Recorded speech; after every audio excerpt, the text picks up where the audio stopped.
Merci beaucoup d'être avec nous aujourd'hui pour ce nouvelle édition du Forum des Alternatives qui est aujourd'hui organisée en collaboration avec le Festival Nourrir Bruxelles dans le cadre du Festival Alimentaire. Et dans le cadre du festival, on organise donc chaque année le Forum des Alternatives.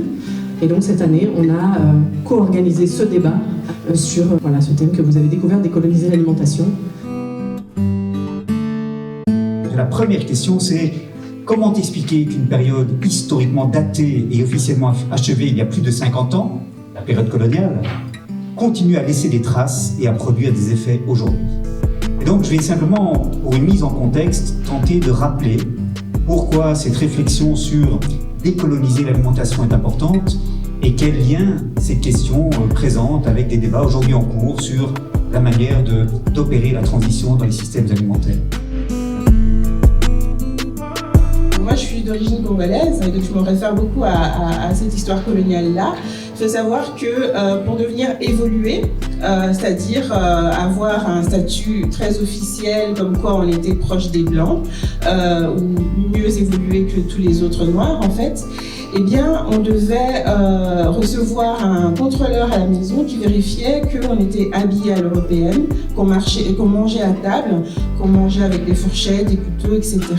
Donc, comment on mangeait était vraiment un baromètre en fait civilisationnel. Et donc, à la fin, le contrôleur mettait si vous aviez le droit ou pas d'avoir le statut d'évolué. Le statut d'évolué qui vous permettait, par exemple, de dépasser un petit peu le couvre-feu dans le quartier des Blancs, des petites choses comme ça. La préoccupation que cette plus grande responsabilité des pays du Nord par rapport à la problématique environnementale mondiale ne se traduise pas par une nouvelle version du fardeau de l'homme blanc. Il ne faut pas que cette plus grande responsabilité se traduise par un nouveau droit, une nouvelle logique de supériorité morale qui autoriserait les pays du Nord, les ex-métropoles, à expliquer aux pays du Sud comment ils doivent eux-mêmes bien gérer leurs ressources naturelles. Et là, donc, il y a le danger qui est déjà bien présent et qui est déjà concrétisé d'une forme de néocolonialisme environnemental. Ayant découvert la notion de souveraineté alimentaire, et pour nous, ça allait vraiment en droite ligne avec notre conception même du développement. Pour un pays comme le Burkina, à plus de 80% agricole. Donc la question de l'agriculture était centrale pour nous. Parce que oui, on sait qu'elle est universelle, la question des paysans est partout la même, les mêmes difficultés et tout le reste, mais chez nous, nous disons que c'est toujours une question de vie ou de mort.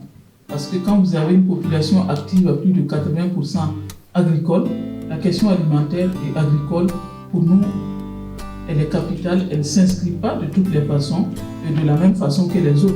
Parce que nous avons été aussi pays, colonisés avec les tares de cette colonisation et qui nous restent de la même façon que le Congo. Voilà, parce que des pays francophones, colonisés aussi par un système qui a travaillé aussi justement à coloniser les mentalités.